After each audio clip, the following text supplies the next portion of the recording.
इस्लामाबाद की टॉक्स का मामला खटाई में पड़ा हुआ है।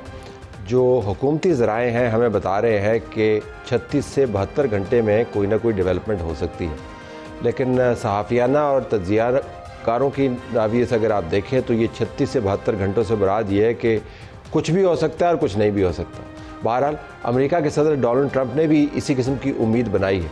उन्होंने एक रिपोर्ट के अंदर कहा है, जो न्यूयॉर्क पोस्ट के अंदर छपी है, कि मुज़ाकरात का दूसरा दौर जो है वो जुमे को हो सकता है और दूसरे दौर के अंदर से अच्छी खबरें निकल सकती हैं। पाकिस्तान की सालसी के किरदार की उन्होंने बड़ी तारीफ़ भी की है और ये भी कहा है कि 36 से 72 घंटों में जो पेशरफ्त होगी उससे मामलात कुल्ली तौर पर वाज़े हो जाएंगे। इसी दौरान ईरान की तरफ से जो पैगामात आए हैं उसके अंदर भी आपको दो किस्म के ज़ाविये नज़र आते हैं। एक तो उनकी रेवोल्यूशनरी गार्ड की तरफ से एक लेटेस्ट तस्वीर के मुताबिक आबनाए हुर्मुज़ के अंदर अपनी फ़ास्ट बोट्स की उन्होंने तस्वीर जारी की हैं। यानी वो बता रहे हैं कि हमारे पास आबनाए हुर्मुज़ के तूलो अर्ज़ के अंदर जाने के लिए तेज़ रफ्तार बोट्स मौजूद हैं और अगर किसी का ये ख्याल है कि आबनाए हुर्मुज़ उसके कब्ज़े में है तो ये ख्याल खाम है। इसके साथ साथ उनके जो एम्बेसडर हैं अक़वाम मुत्तहिदा में, उन्होंने वाज़ेह अंदाज से बता दिया है कि अगर आपने इस जंग बंदी को किसी बामकसद तरीके से इस्तेमाल करना है तो दूसरी शराइत के ऊपर भी काम करना होगा। उन शराइत के अंदर मामलात इसराइल की तरफ से जो जारहियत है लबनान के अंदर वो भी मौजूद हैं। साथ साथ उन्होंने ये भी कहा है कि हम संजीदगी से बातचीत करना चाहते हैं, लेकिन अगर जंग की तो हम जंग के लिए तैयार हैं। आइए उनकी स्टेटमेंट सुनते हैं, उसके बाद फिर हम आपको तज़िये के लिए चलेंगे वाशिंगटन, जहाँ से हमारे एक्स एम्बेसडर हुसैन हक्कानी साहब ज्वाइन कर रहे हैं। वाशिंगटन से ही हमें TRT के नुमाइंदे ज्वाइन करेंगे जो हमें लेटेस्ट बता पाएंगे कि वाइट हाउस के अंदर बातचीत क्या चल रही है। तो ये पैगाम आपने सुन लिया। हुसैन हक्कानी साहब, आपका बहुत शुक्रिया। पहले तो ज़रा हम डोनाल्ड ट्रंप का जो ट्वीट था जिसने इस जंग बंदी को मज़ीद तवालत दी और इसकी हदबंदी नहीं की, मैं चाहूँगा कि आप उसका तज्जिया कर दें, क्योंकि वो कह रहा था उससे चंद घंटे पहले कि मैंने इस सीज़ फायर को एक्सटेंड नहीं करना, इसके बाद तो बहुत तबाही हो जाएगी, लेकिन यकदम उसने कहा कि मैं सीज़ फायर को एक्सटेंड कर रहा हूँ। पहले कहा जा रहा था कि हमने उनको हतमी प्रपोज़ल दे दिया ईरान को। JD वैंस जब पहले राउंड के लिए यहाँ पर इस्लामाबाद में आए तो जाते हुए जो प्रेस कॉन्फ्रेंस की, एक ही पैगाम दे के गए कि हमारी तरफ से तजवीज़ टेबल पर आ गई है, टेक इट और लीव इट। लेकिन अब डोनाल्ड ट्रंप कह रहा है कि उनकी तजवीज़ का इंतज़ार है। तो मैं ज़रा आपकी तशरीह जानना चाहूँगा कि जब आप इस पोस्ट को पढ़ते हैं तो क्या नतीजा अखज़ करते हैं?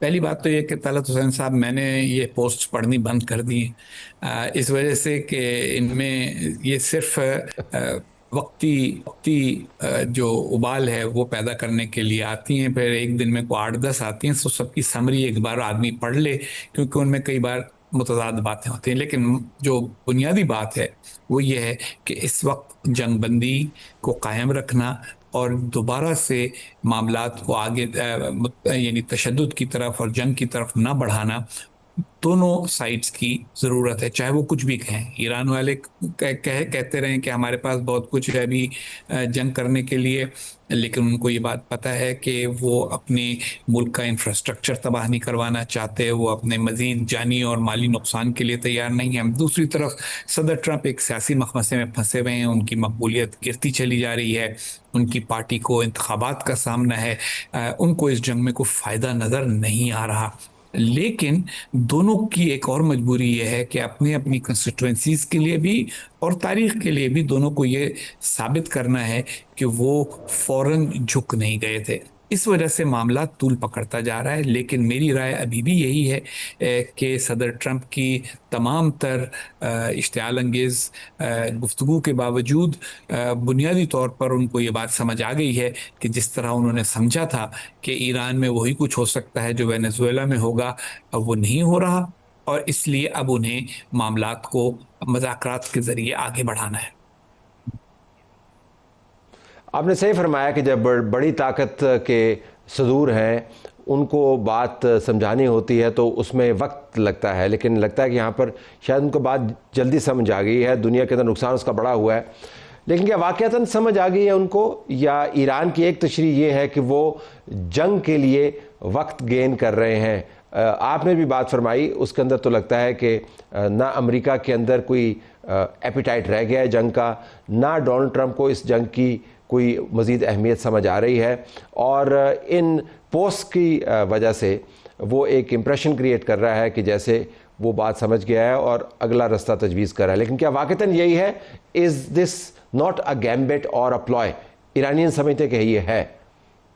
देखिए, ईरानी भी यही कहेंगे, और कहना भी उनको यही चाहिए कि वो इसको गैम्बिट समझते हैं, और उनके लिए तैयार रहना जंग के लिए यकीनन ज़रूरी है। लेकिन उनके पास बहुत ज़्यादा कैपेसिटी है नहीं। अगर अमेरिका की जानिब से एक और बड़ा हमला हो तो उसका मुकाबला करने की, वो सिर्फ मार सह सकते हैं, और मार सह कर ये दिखा सकते हैं कि हम एक तहजीबी रियासत हैं, सिविलाइजेशनल स्टेट हैं, हमें ख़त्म करना आसान नहीं है और हम मौजूद रहेंगे, और यही उनकी कामयाबी है।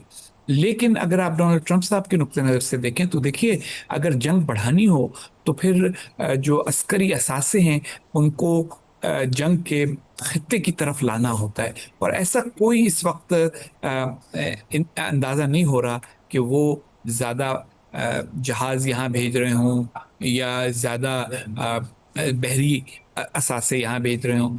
उन्होंने जो ये ब्लॉकेड लगाया है उसके लिए भी जिस किस्म के असासों की ज़रूरत है एक तवील ब्लॉकेड के लिए, वो मुतहर्रिक हुए नज़र नहीं आ रहे। तो इसलिए मुझे तो बहुत ज़्यादा ये लग रहा है कि ये एक किस्म का शेडो प्ले है। दोनों को पता है कि जो बातचीत तय होनी होगी उसमें तीन अज्जा ज़रूरी हैं। एक, ईरान के एटमी प्रोग्राम के बारे में कोई बात तय होनी होगी, एक मुस्तकबिल में ईरान पर हमले ना होने के बारे में कोई बात तय होनी होगी, और उसको सैंक्शन रिलीफ देने के बारे में तय होना होगा, उसकी मईशत के हवाले से जो पाबंदियां हैं उन पर बातचीत होनी होगी, और तीसरा आबनाए हुर्मुज़ का मुस्तकबिल है। आबनाए हुर्मुज़ का मुस्तकबिल एक ऐसी चीज़ है कि जिसमें इस खत्ते के तमाम खलीज अरब के ममालिक के जो अरब मुल्क हैं उनका बहुत स्टेक है, तो वो भी इसमें एक दिलचस्पी रखेंगे। और बैन अवी कम्युनिटी का भी यही ख्वाहिश है कि आप नए हुर्मुज़ खुली हो और उसमें से मुसलसल तिजारत होती रहे। तो इसलिए इन तीन नुकात के ऊपर तो तय मामलात होने होंगे, कुछ लो और कुछ दो की बुनियाद के ऊपर। लेकिन दोनों हुकूमतों की मजबूरी ये है, दोनों क़यादतों की मजबूरी ये है कि वो अगर फतह का ऐलान ना कर सकें तो फिर वो समझौते का ऐलान नहीं करना चाहते। अब मसला ये होता है कि ज़्यादातर समझौते तो इसी तरह होते हैं कि तलत साहब हुसैन हक्कानी में को मुज़ाकरात हुए तो कुछ हुसैन हक्कानी ने दिया, कुछ तलत साहब ने दिया। लेकिन अगर दोनों की मजबूरी हो कि वो ऐलान ये करना चाहते हो कि हमने सब कुछ ले लिया, तो फिर ज़रा मुज़ाकरात पेचीदा हो जाते हैं, और वही हो रहा है। आप तो पोस्ट नहीं पढ़ते हुसैन हक्कानी साहब, लेकिन हमें पढ़नी पड़ती है। हर पोस्ट के ऊपर हमें अंग्रेजी भी करनी पड़ती है, फिर अल्फाज भी मैं भी देखने उनकी पड़ते हैं। अभी समरी जब पढ़ मैं आपसे लेता हूँ, बात मैं कर रहा उनकी था तो समरी एक पढ़ लेता हूँ। नहीं, हमें हमें उनकी तफसील में जाना पड़ता है, जो काफ़ी एक तकलीफ दे प्रोसेस है। लेकिन अभी एक उनकी एक और पोस्ट आ गई जो बड़ी दिलचस्प है, और मुझे अभी बताया गया कि सादिक एस भट्ट ने भी ज्वाइन कर रही है, उनको भी वेलकम करते हैं। हम पोस्ट उनके सामने भी रखते हैं, और हक्कानी साहब आपके लिए भी है। डोनाल्ड ट्रंप ने कहा जी कि बहुत अच्छी खबर है, मुझे अभी बताया गया है कि जो 8 ख़वातीन एहतजाजी जो थीं जिनको कत्ल किया जाना था आज रात को, उनको नहीं मारा जाएगा, 4 को फौरी तौर पर रिहा कर दिया जाएगा, और 4 को 1 महीने की जेल काटने के बाद छोड़ दिया जाएगा।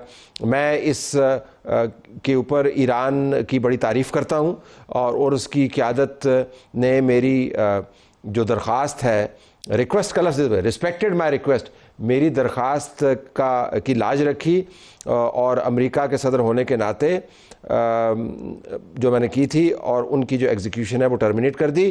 Thank you for your attention.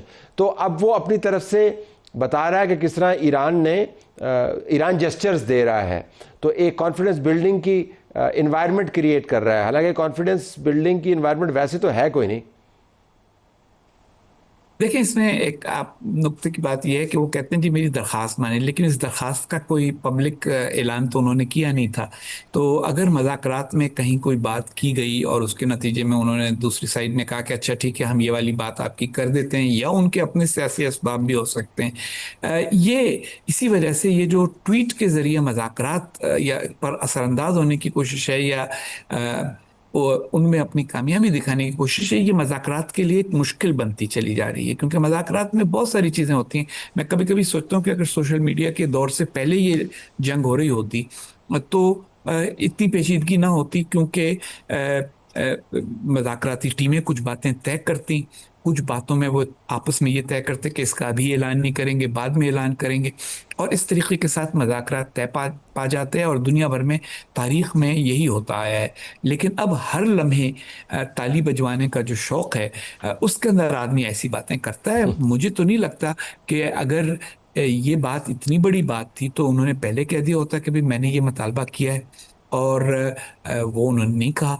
और दूसरी आई थिंक तरफ एक ईरान ने पोस्ट भी। पे उन्होंने इसका जिक्र किया था, इस एक पोस्ट पे जिक्र किया था, लेकिन आपने दुरुस्त फरमाया कि सोशल मीडिया के दौर में ये बड़ा मुश्किल है जानना कि कौन सी बात का वज़न है, कौन सी बात नहीं है।